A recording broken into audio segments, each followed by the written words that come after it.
Bismillah. Wassalatu wassalamu ala sayyidina Rasulillah. Assalamualaikum warahmatullahi wabarakatuh. Alhamdulillah. Alhamdulillah thumma alhamdulillah. Alhamdulillahilladzi ja'alana min ummati sayyidina Rasulillah. Ashhadu an la ilaha illallah wa ashhadu anna sayyidana Muhammadan abduhu wa rasuluhu la nabiyya ba'dah. Allahumma salli ala sayyidina Muhammadin fil awwalina wal akhirin. Allahumma salli ala sayyidina Muhammadin fi kulli waqtin wa hin wa ba'd. Alhamdulillah, puji dan puji syukur kehadirat Allah Rabbul Izzah atas segala karunia yang Allah berikan kepada kita semua. Salawat dan salam semoga selalu tercurahkan kepada junjungan kita Nabi besar Nabi Muhammad sallallahu alaihi wasallam, juga kepada para keluarga Rasulullah sallallahu alaihi wasallam, dari istri juga anak cucu keturunan beliau sallallahu alaihi wasallam, juga kepada para sahabat Rasulullah sallallahu alaihi wasallam radhiyallahu anhum ajma'in, dan kepada seluruh umat Rasulullah sallallahu alaihi wasallam ila yaumil ma'ad insyaallah.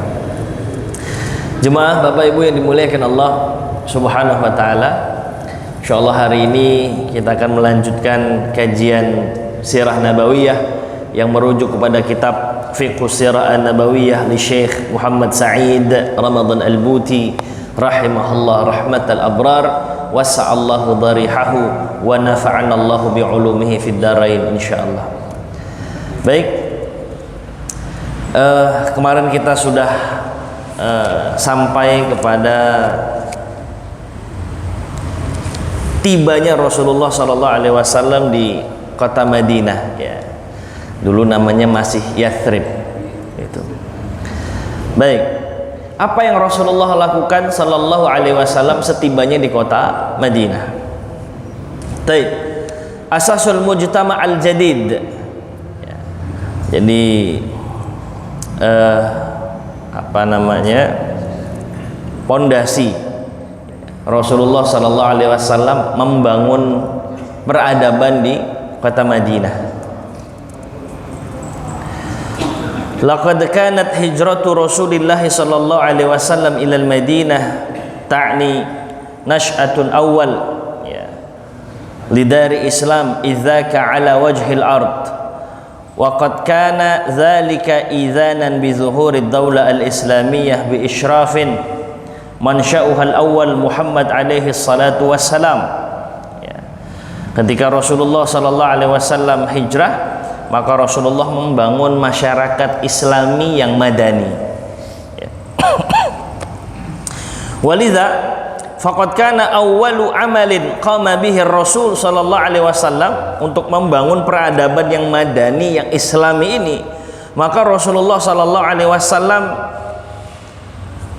membangun beberapa hal ya. An aqamal asas alhamah li hadhihi ad-daulah wa laqad kanat hadhihi al-usus mumassilah fi hadhihi al-a'mal ats-tsalatsah at-taliyah. Jadi ada 3 prioritas utama Rasulullah sallallahu alaihi wasallam untuk membangun peradaban madani yang Islami di kota Madinah ini ya.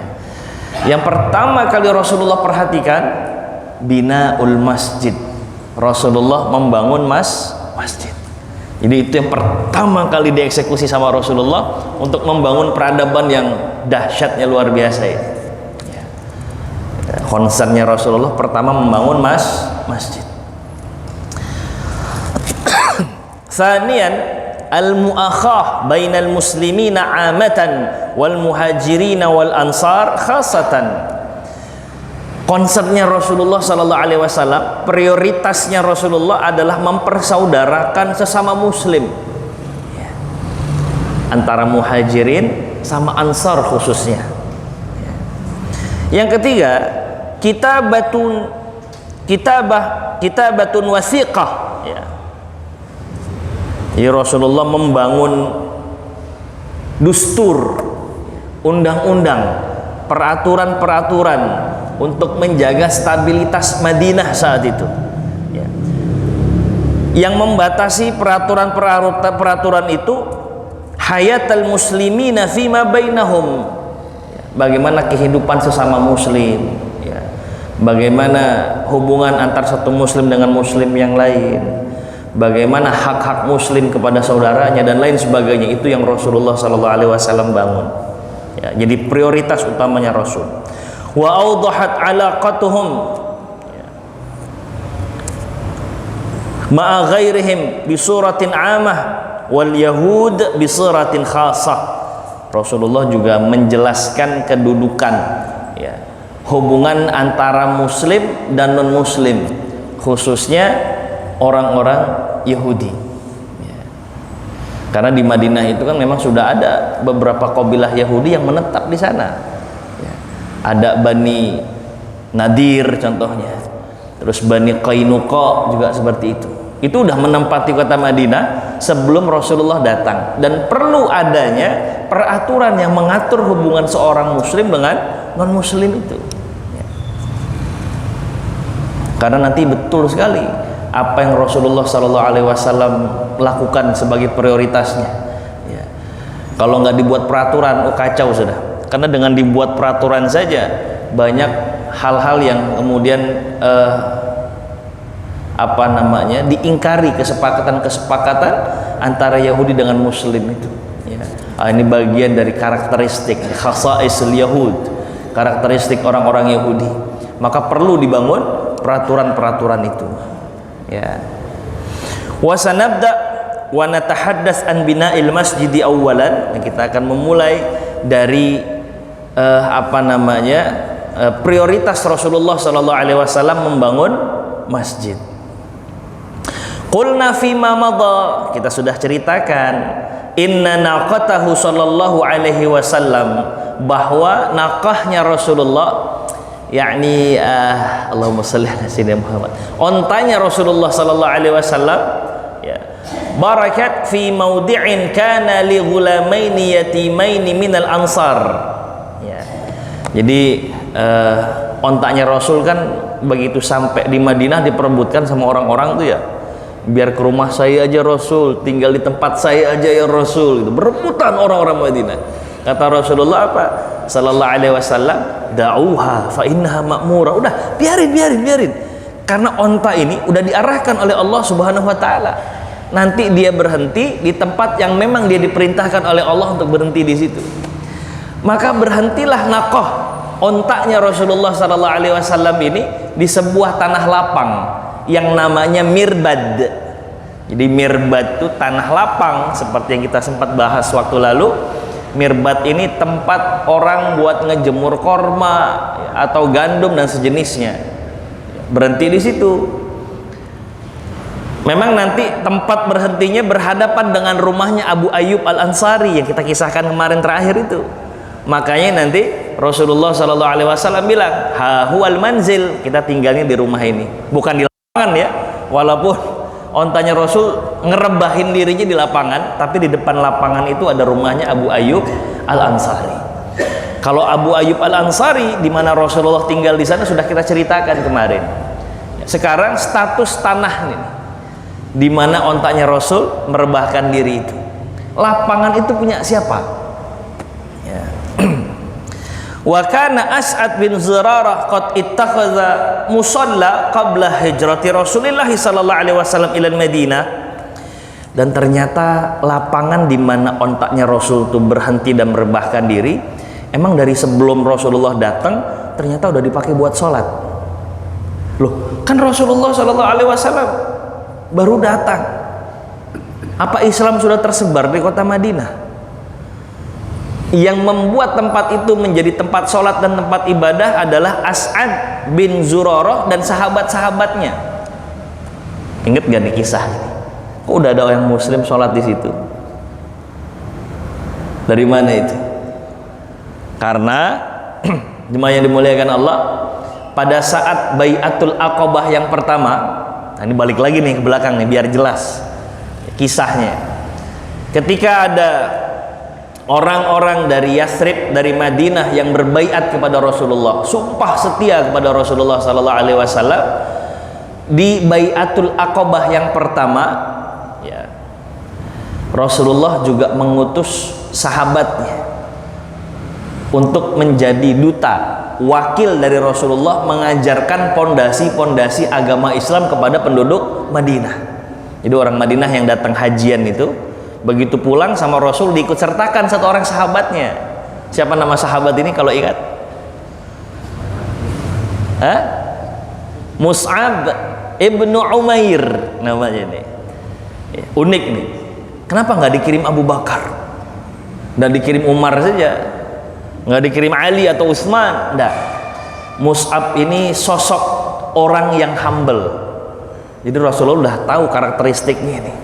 Udah gitu dia itu perwakilan dari anak-anak, bukan anak-anak kecil ya, anak-anak muda gitu, yang masih energik ya. Mus'ab ibnu Umair, wajahnya tampan. Itu kenapa nanti pada saat perang Uhud orang-orang ngira Mus'ab itu adalah Rasulullah gitu.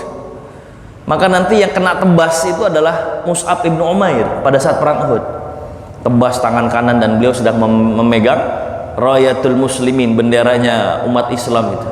Tebas, tangan kanan putus, diambil lagi dengan tangan kirinya, tebas lagi tangan kirinya putus.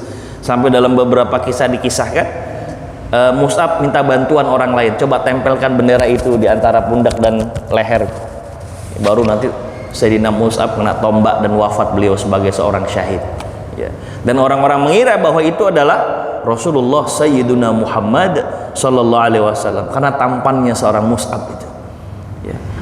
Rasul Muhammad telah mati, Muhammad telah mati, padahal yang mati siapa? Yang wafat sebagai syahid Mus'ab ibnu Umair. Nah, Mus'ab ini kan dikirim nih sama Rasul nih. Maka sampai beliau di Madinah Masya Allah, itu berkali-kali lipat orang beriman kepada Rasulullah, beriman kepada Allah Subhanahu wa taala di tangannya Sayyidina Mus'ab ibnu Umair. Petinggi-petinggi orang-orang Madinah dari suku Aus, suku Khazraj masuk Islam dengan wasilah Mus'ab ibnu Umair ya. Makanya begitu Rasulullah sallallahu alaihi wasallam sampai, nggak mulai dari awal lagi tuh untuk menjelaskan tentang pondasi agama Islam, karena udah didahului dengan Mus'ab ibnu Umair yang diutus oleh Rasulullah sallallahu alaihi wasallam. Nah, nggak heran kalau kemudian As'ad bin Zurarah, pemilik tanah lapang itu, tanah lapang itu yang miliki dua anak yatim ya. Dua anak yatim, cuman di bawah tanggung jawabnya As'ad bin Zurarah gitu ya. Nah, As'ad bin Zurarah di tanah lapang tempat ontaknya Rasulullah merebahkan diri itu emang udah dipakai sholat sama beliau di tanah lapang itu. As'ad bin Zurarah dan beberapa sahabat-sahabat beliau lainnya radhiyallahu anhum ajma'in. Tayyib. Wa kana As'ad bin Zurarah qad ittakhadha musalla qabla hijrati Rasulillah sallallahu alaihi wasallam ila Madinah. Jadi tempat tanah lapang itu sudah sempat dijadikan musola, tempat salatnya As'ad bin Zurarah. Wa kana yusalli bi ashabihi. As'ad salat dengan sahabat-sahabatnya. Fa amara Rasulullah sallallahu alaihi wasallam ayyabniya dzalikal mawdi' masjidan. Terus Rasulullah bilang, tempat ini nih, tanah lapang ini udah jadiin masjid aja kata Rasul. Itu awal-awal setibanya Rasulullah di kota Madinah ya, bangun masjid itu prioritas utama Rasul. Sama ketika Rasulullah di Kuba, yang dibangun apa sama Rasulullah? Masjid ya. Masjid itu sentral peradaban, itu masjid itu. Nanti kita akan lihat kenapa Rasulullah Sallallahu Alaihi Wasallam memprioritaskan untuk membangun masjid. Nah, kata Rasul, tanah ini jadikan masjid. Fada'al ghulamain, maka Rasulullah memanggil kedua anak yatim pemilik tanah lapang itu ya. Wa kana fi kafalati As'ad bin Zurarah, dan dua anak yatim itu di bawah tanggung jawabnya As'ad bin Zurarah radhiyallahu an. Ini saya belum sempat cross check. Mungkin kemungkinan besar As'ad bin Zurarah masih punya kerabat, ini hubungan kerabat dengan dua anak yatim pemilik tanah lapang itu. Karena beliau yang ditanggung jawab, yang diberikan tanggung jawab untuk ya menjaga kedua anak yatim ini. Fasama Rasulullah sallallahu alaihi wasallam fi, yakni fasama sa'alaan syair. Ya. Rasulullah sallallahu alaihi wasallam nanya-nanya harganya berapa nih tanah nih gitu. Ya. Jadi ini Rasulullah sallallahu alaihi wasallam ngasih contoh gitu.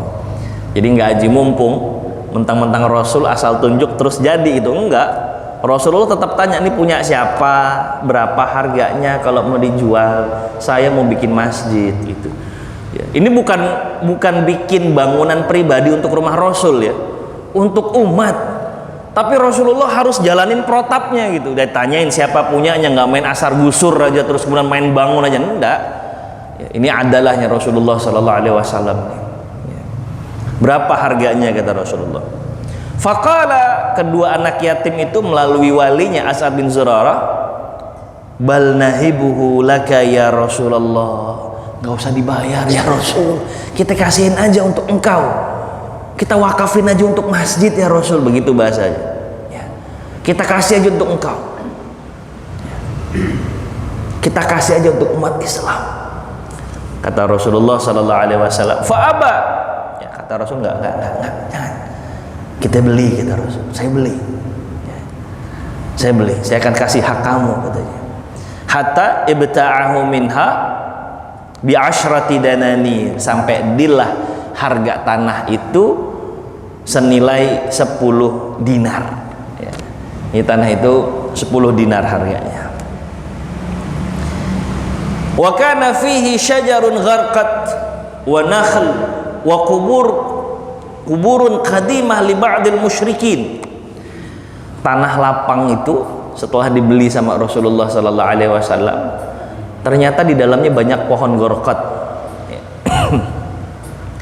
Pohon gharqat itu pohon yang banyak durinya gitu, ilalang banyak durinya. Itu pohon gharqat ya. Terus ada beberapa pohon-pohon korma di tanah itu. Nah, uniknya lagi nih, ada lokasi pekuburan orang-orang yang syirik kepada Allah Subhanahu wa taala. Ya. Jadi ada area kuburan di situ, di tanah lapang itu. Yang mau dibangun masjid tadi. Fa amara Rasulullah sallallahu alaihi wasallam bil qubur fanubishat wa bin nakhil wasyajar faquti'at. Jadi Rasulullah sallallahu alaihi wasallam bilang atau memerintahkan kuburan itu dibongkar, kata Rasul, dibongkar kuburannya karena mau dibangun masjid ya. Kemudian pohon gharqat, pohon korma sama ditebas aja, kutiat, diratakan sajalah begitu ya. Wa ja'ala tuluhu mimma yalil qiblah ila muakhirihi mi'atu zira' ya. Wa fil janibaini mislu dzalika audunahu. Jadi awal-awal itu mulai dari ujung kiblat ya, ujung kiblat sampai ujung belakang ila muakhirihi, panjangnya 100 hasta ya. Dan sisi lainnya lagi lebarnya juga kurang lebih ya. Wa fil janibaini mislu dzalika audunahu, ya mirip-mirip lah, hampir 100 hasta juga panjangnya itu ya. Kalau seingat saya kalau dikonversi ke meter 35 meter kalau nggak salah itu, kalau nggak salah ya, tapi lumayan luas berarti ya. Summa banuhu bil luban, kemudian dipagari, dibangun temboknya dengan luban. Luban tuh kayak batako gitulah ya, batu bata lah kalau kita gampang untuk mempersepsikannya. Dibangun dengan batu. Wa kana Rasulullah sallallahu alaihi wasallam yubashirul bina ma'a ashabihi wa yanqilu ma'ahumul hijara binasih wa ja'ala qiblatahu ila Baitul Maqdis wa ja'ala umudahu al-juzu' wa saqafahu bil jarid. Jadi Rasulullah juga nggak asal nunjuk-nunjuk doang ya. Yang sebelah situ bangun, yang sebelah situ juga ditinggiin lagi nggak? Tapi Rasulullah bersama-sama ngangkat batu juga, mindahin batu juga. Ya kalau bahasa kita melester juga, nyemen juga gitu. Hahuwaza Rasulullah Sallallahu Alaihi Wasallam. Bukan karena beliau seorang Rasul, kemudian pemimpin pakai telunjuk sakti, enggak. Angkat. Sebelah sana coba tolong enggak. Rasulullah ikut terjun ke sana. Ya, ini sosok pemimpin, the real pemimpin dia. Nah, wa ja'ala qiblatahu ila Baitul Maqdis. Kiblatnya mengarah ke Baitul Maqdis. Jadi belum ke Ka'bah nih, ya. Karena memang syariatnya saat itu kiblatnya masih di Baitul Maqdis. Baru nanti ada perpindahan, kejadiannya di Masjid Qiblatain sekarang itu. Ya, merubah dari arah Masjidil Aqsa ke Masjidil Haram atau ke Ka'bah. Wa ja'ala umudahu al-juzu', kemudian menjadikan tiang-tiangnya itu dari batang-batang pohon. Wa saqafahu bil jarid, atap-atapnya itu dari jarid. Jarid yakni apa kalau gitu, jerami begitulah mungkin ya. Dari pelepah-pelepah kurma, dari kayu-kayu yang tipis, itu atasnya, atapnya seperti itu. Karena ada yang ngomong sama Rasul, ya Rasulullah, ala nusaqifah gitu. Emang nggak kita kasih atap ya Rasul? Faqala, Rasulullah bilang, iya kita kasih atap, kata Rasul. Aris ka arisi Musa, kita buat atapnya seperti dulu Nabiullah Isa membangun rumah ibadahnya. Jadi Nabiullah Isa pernah bangun begitu, atapnya dari pelepah-pelepah kurma begitu ya. Kok Rasulullah tahu? Iyalah, dapat informasi dari Jibril alaihi salam ya. Khusyaibat wasimam walastumam. Jadi asalnya atasnya itu dari khusyaibat. Khusyaibat itu khasyab, artinya kayu. Khusyaib artinya kayu kecil. Ini bahasa Arab ya, namanya ismu tasghir. Jundun itu artinya prajurit. Junaidun itu prajurit kecil. Kitabun buku. Kutaibun buku kecil. Bahasa Arab begitu ya. Khasyab khasyab artinya kayu. Khusyaib artinya kayu kecil. Jamak banyak kayu kecil, khusyaibat. Nah, jadi pakai kayu-kayu kecil tuh atapnya itu. Ya. Wasimam atau sumam itu pelepah kurma itu. Ya, yakni nabatun sagi dhaifun qasir. Ya, jerami-jerami. Ya. Wa amma arduhu, tanahnya itu, lantainya, faqad baqiyat mafrusyah birrimal wal husaba. Jadi tanahnya itu atau lantainya itu nggak kayak kita nih, empuk ya, baru nih, masya Allah nih, nikmat betul nih. Ini kalau nggak lama-lama sholat di sini rugi nih, udah empuk soalnya nih karpet nih. Di zaman Rasul itu lantainya itu batu kerikil dan pasir-pasir, Pak. Ada nggak tuh yang kuat itikaf di atas pasir-pasir sama kerikil? Tapi para sahabat ya, mereka banyak menghabiskan waktu di masjid-masjid itu. Walaupun alas itu ya kerikil-kerikil kecil itu. Jadi masya Allah. Ali bin Abi Thalib itu pernah satu waktu, mungkin ada hal-hal di rumahnya, ada selisih paham sama istri tercintanya Sayyidah Fatimah. Terus kemudian untuk menyelesaikan itu supaya dingin suasana, dia keluar dulu dari rumah. Pas kebetulan Rasulullah datang, nanya, wahai putriku, mana suamimu Ali? Nggak tahu ya Rasul, lagi keluar gitu ya. Mungkin ada yang bilang sama Rasul, ya Rasul kayaknya ada di masjid deh ya Rasul gitu.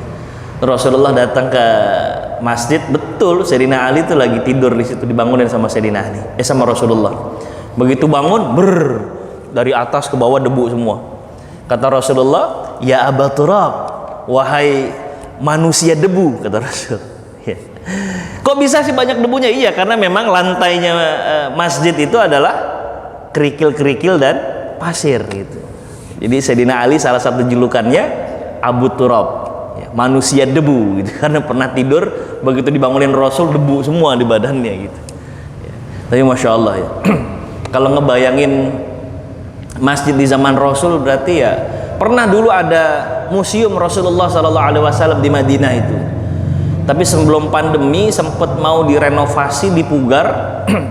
Justru saya nggak nemuin lagi tuh adanya di mana. Gitu. Masih kurang informasi, nanti boleh digali lagi. Gitu. Dulu di Madinah ada museum Rasulullah. Di situ ada peta perjalanan Rasulullah pada saat hijrah, terus ada miniatur-miniatur Masjid Nabawi saat itu, miniatur rumahnya Rasul kayak gimana gitu ya. Dan betul seperti yang digambarkan ini ya, tanah luas, kemudian nanti dikasih batu ya untuk mengelilinginya itu ya. Setelah itu atapnya hanya bagian depan berapa meter, belakang berapa meter, jadi nggak semuanya pakai atap, nggak ya. Yang di tengah-tengah lumayan tuh, kalau panas berasa tuh ya. Sebenarnya ada atap juga berasa banget karena tanahnya terbuka kan ya. Nggak kayak kita nih udah kena sekat-sekat dinding, nggak ada. Dulu ya dinding cuma sebagai pembatas saja, mungkin berapa senti atau berapa meter untuk menandakan itu masjid gitu. Jadi kebayang sholat 5 waktu di masjid itu, masya Allah luar biasa itu. Musim panas ya kepanasan, musim dingin kedinginan. Saya pernah lihat video saudara-saudara kita di Sudan tuh masih banyak yang mencontoh Masjid Nabawi di zaman itu gitu, mempertahankan tradisi itu. Jadi dibuatnya ya cuman sederhana saja, tembok mungkin sekian meter saja ya, atasnya tinggal pakai tiang-tiang gitu, bagian atasnya ada jerami-jerami dan atapnya hanya bagian depan dan belakang, tengah-tengahnya kosong. Terus mereka sholat di tengah hari bolong gitu. Tuh kalau di Sudan kata teman-teman tuh, Ustaz, itu bisa 50 derajat itu kalau lagi terik-teriknya itu, atau jangan-jangan lebih ya. Saya nggak tahu karena saya nggak pernah, tapi ini cerita dari kawan-kawan saja. Itu kadang-kadang kalau lagi puncak panas, bahkan di kampus tuh ada yang minta izin buat buka baju, saking panasnya itu, dan udah lazim dan lumrah itu ya, katanya begitu ya. Jadi kebayang para sahabat Rasulullah dulu sholat di masjid yang bentuknya seperti itu, tapi kecintaan mereka bukan kepada fisik masjid, tapi kepada peraturan dan anjuran Allah serta Rasulullah Sallallahu Alaihi Wasallam gitu. Baik. Jemaah yang dimuliakan Allah Subhanahu Wa Taala, al-ibar wal izat, beberapa pelajaran. Mohon maaf sebentar.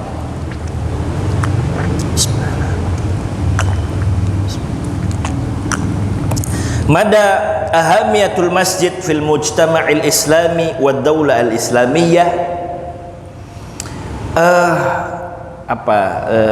Pentingnya atau urgensi masjid ya, pentingnya masjid di dalam membangun peradaban masyarakat. Faqad aqbala Rasulullah sallallahu alaihi wasallam bimujarradi wusulihi ila al-Madinatil Munawwarah wa istiqrari fiha ala iqamati mujtama'in islamiyyin rasikhun mutamasik.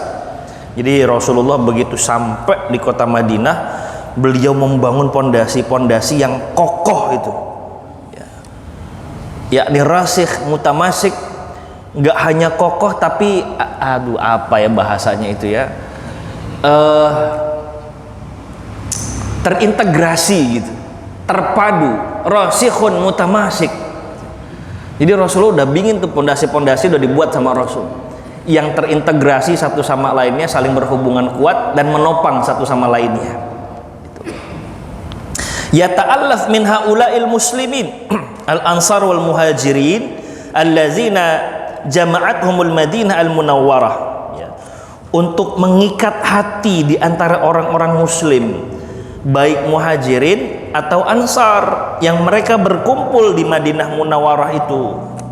Fakana awwalu khutwatin qama biha fi sabili hadzal amr binaul masjid. Seperti yang tadi kita sampaikan, prioritas utama Rasulullah bangun masjid. Ya, prioritas utama.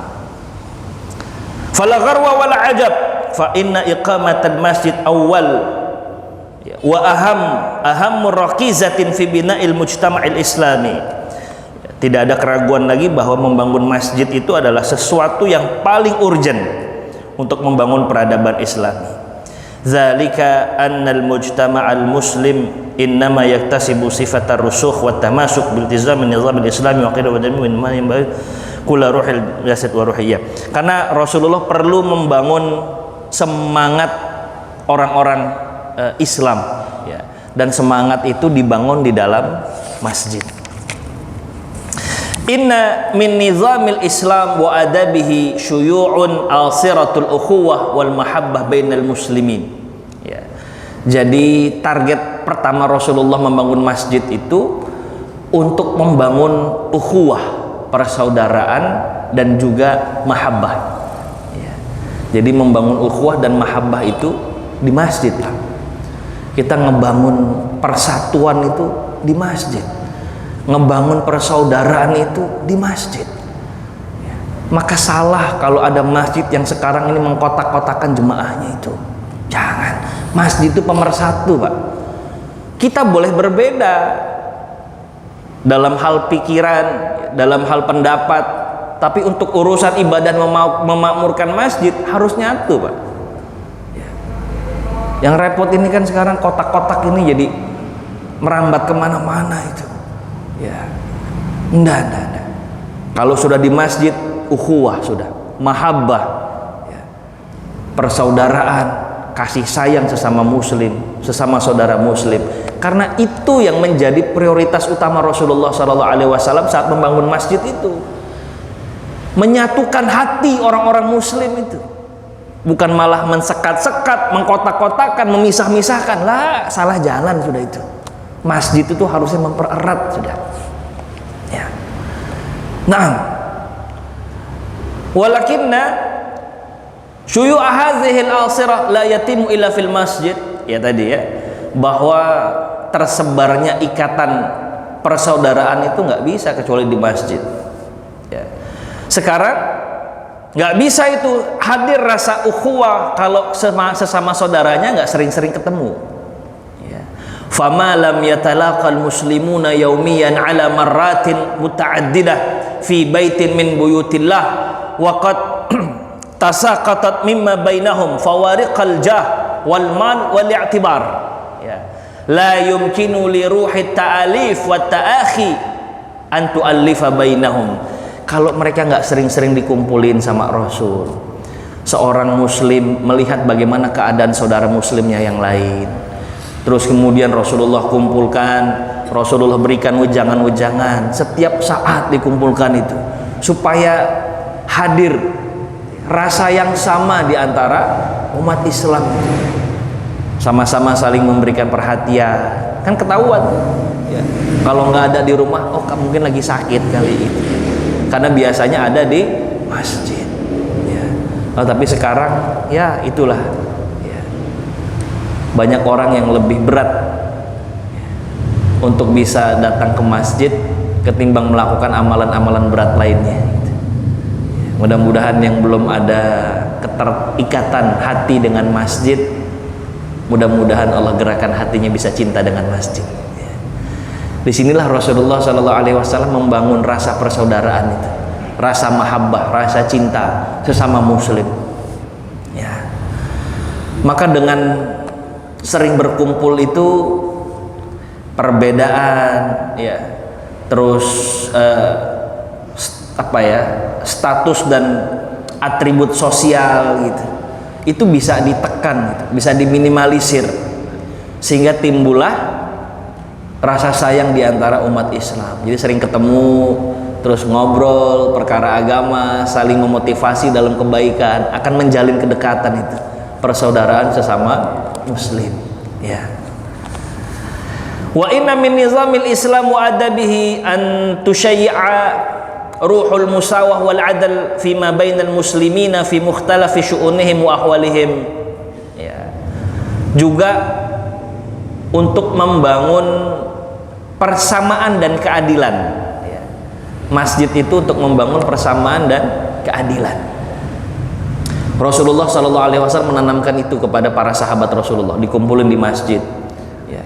Kemudian mendoktrin bahwa semua kita itu sama. Kalau sudah ada dalam satu keluarga, sudah ada di dalam masjid, maka tidak ada bedanya itu. Semua sama di mata Allah, yang beda hanya mereka yang takwa kepada Allah Subhanahu wa taala. Makin takwa, makin istimewa di hadapan Allah. Maka nggak ada lagi tuh. Ya, Rasulullah udah ngikis tuh siapa orang yang kaya, siapa orang yang punya jabatan, kedudukan, begitu masuk masjid lah sama semua. Bahkan la farqa bainal arabi wal ajami, nggak ada bedanya orang Arab asli tulen dengan orang-orang non Arab. Ya. Sementara orang Arab kita tahu nasionalismenya tinggi sekali, tapi kalau sudah masuk masjid sudah semua sama di hadapan Allah, yang membedakan hanya ketakwaannya kepada Allah. Nah, Rasulullah tuh rajin mengumpulkan orang-orang tuh datang ke masjid untuk mengikis sifat-sifat yang berlebihan itu. Ya. Jadi Rasulullah tuh ngasih nasihat gitu ya. Terus buat juga sahabat-sahabat yang memang secara materi nggak lebih baik dari saudara yang lain supaya nggak minder. Tempatnya di masjid itu. Jadi masjid itu membentuk masyarakat betul. Ya. Kegiatan-kegiatan dimulai dari masjid. Jadi fungsinya luar biasa, luar biasa. Ya. Karena banyak latar belakang, ya, maka perlu untuk disatukan, ya, dan tempatnya adalah masjid sekali lagi. Bahkan ada kisah Abu Hurairah radhiyallahu taala anhu warda itu. Ya. Beliau kan ahlu sufah. Ahlu sufah itu komunitas yang Rasulullah SAW buat kepada sahabat-sahabat yang secara materi di bawah rata-rata. Kemudian sama Rasulullah karena tidak punya rumah, ditempatkanlah di belakang Masjid Nabawi. Itu di area belakang, ya, Masjid Nabawi berlawanan dengan kiblat itu. Dulu masih di belakang posisinya. Jadi kalau bapak ada yang ke Masjid Nabawi masih ada tuh, ditandai dengan gundukan, ya, gundukan apa? Tanahnya lebih tinggi sedikit itu. Ya, menurut beberapa kawan-kawan yang memang ada di Madinah itu, ya, ini tempat ahlu sufah dulu nih katanya gitu. Ya, jadi ada satu area khusus. Abu Hurairah radhiyallahu taala anhu warda kan pernah satu waktu beliau lagi kelaparan gitu. Tapi beliau nggak mau minta-minta, anti betul beliau minta-minta itu. La yas'alunan nasa ilhafa, beliau menjaga kehormatan diri beliau gitu. Maka beliau itu nunggu di depan masjid, di pintu keluar masjid gitu. Ya. Karena memang biasanya orang-orang peka tuh di masjid, udah didoktrin sama Rasul, coba perhatikan saudara-saudaramu gitu. Cuman kepikiran idenya itu jemaah udah kosong di masjid, hanya tinggal beberapa orang, segelintir orang saja gitu. Ya. Abu Hurairah nunggu di depan, terus tiba-tiba keluar Abu Bakar As-Siddiq. Abu Hurairah nggak mau minta-minta, akhirnya Abu Hurairah nanya-nanya perkara agama. Kata Abu Bakar, sambil jalan deh yuk, saya mau pulang ke rumah dulu nih, kata Abu Bakar. Kata Abu Hurairah, nah ini tujuannya nih, supaya kalau udah nyampe depan rumah siapa tahu ditawarin makanan begitu ya. Tapi nggak mau minta-minta beliau. Dia nanya perkara agama, padahal Abu Hurairah udah paham tuh perkara agama yang ditanyakan gitu. Jalan sama Abu Bakar sampai depan rumah Abu Bakar As-Siddiq radhiyallahu an. Abu Bakar ternyata emang lagi kurang peka saat itu. Minta izin sama Abu Hurairah, udah nyampe, kalau udah selesai masalahnya saya izin buat masuk rumah, kata beliau. Oh ya udah deh, kata Abu Hurairah. Ya, kata Abu Hurairah, aduh, lolos ini kesempatan untuk makan bareng ini. Mungkin Abu Bakar juga lagi nggak ada makanan di rumahnya gitu ya, karena di hadis atau di kisah itu tidak diceritakan. Balik lagi lah beliau ke masjid, karena memang doktrin Rasulullah lagi-lagi Kau akan perhatikan saudaramu, coba lihat di masjid ada yang kekurangan nggak gitu. Begitu beliau lagi nunggu di depan, baru sampai di depan pintu masjid, keluar lagi Umar bin Khattab. Beliau lakukan apa yang beliau lakukan kepada Abu Bakar itu, diajak ngobrol terus pulang.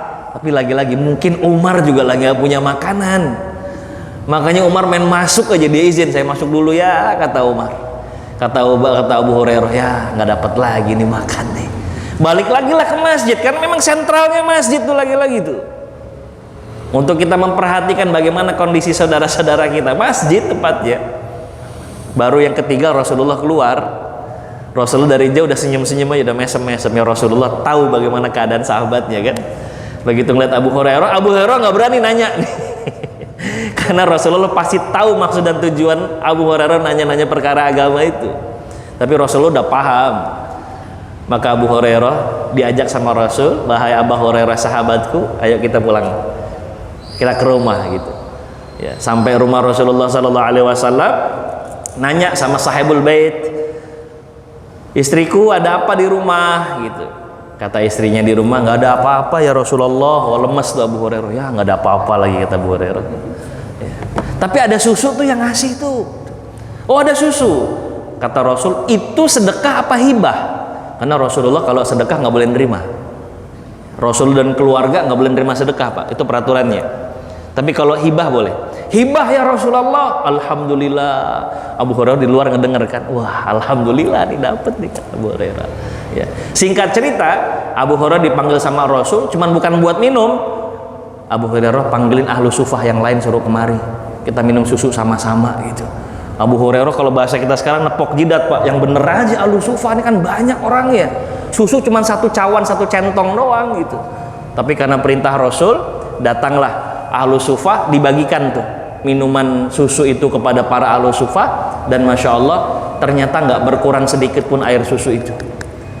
Sampai terakhir yang minum Abu Hurairah, tinggal berdua Abu Hurairah sama Rasul. Abu Hurairah nggak enak hati, "Engkau duluan ya Rasul." Enggak, kata Rasul, "Kamu yang minum." Minum Abu Hurairah, glek-glek, nggak enak hati, dibalikin sama Rasul. Kata Rasul, "Isyrab, minum lagi, minum." Kata Abu Hurairah, "Aduh, kok minum lagi ya Rasul?" Minum, emang dia lagi lapar, dia lagi haus, minum lagi. Sampai Rasul, minum lagi, hayo tuh hajar tuh susu, kalau bahasa kita mah begitu. Sampai kata Abu Hurairah, "Nyerah ya Rasul, udah nggak ada tempat lagi di perut saya buat minum," gitu. Baru terakhir Rasulullah ambil cawannya, beliau minum dan habislah susu itu. Ini bagian dari keistimewaan Rasulullah Shallallahu Alaihi Wasallam. Tapi saya hanya menggambarkan saja, pusatnya memang di masjid. Rasulullah membangun itu untuk melihat bagaimana keadaan saudara-saudara kita, bagaimana keadaan orang-orang yang kurang. Kok tiba-tiba nggak ke masjid? Apa dia lagi sakit atau apa? Itu di masjid. Maka Rasulullah Shallallahu Alaihi Wasallam memfungsikan masjid sebagai sentral peradaban. Jemaah yang dimuliakan Allah Subhanahu Wa Taala, sudah masuk? Iya, baik. Insya Allah kita lanjutkan lagi. Masih ada dua hal ya menjadi prioritas pembangunan Rasulullah Shallallahu Alaihi Wasallam di kota Madinah. Mudah-mudahan Allah panjangkan umur kita, Allah istiqomahkan kita dalam kebaikan, Allah istiqomahkan kita dalam menuntut ilmu. Mari kita tutup pengajian kita pada malam hari ini, berharap bahwa pengajian kita menjadi asbab turunnya rahmat Allah Subhanahu wa taala, turunnya berkah Allah Subhanahu wa taala dan ridha Allah Subhanahu wa taala. Kita sama-sama tutup dengan kafaratul majlis. Subhanakallahumma wa bihamdika asyhadu an la ilaha illa anta astaghfiruka wa atubu ilaik. Wassalamualaikum warahmatullahi wabarakatuh.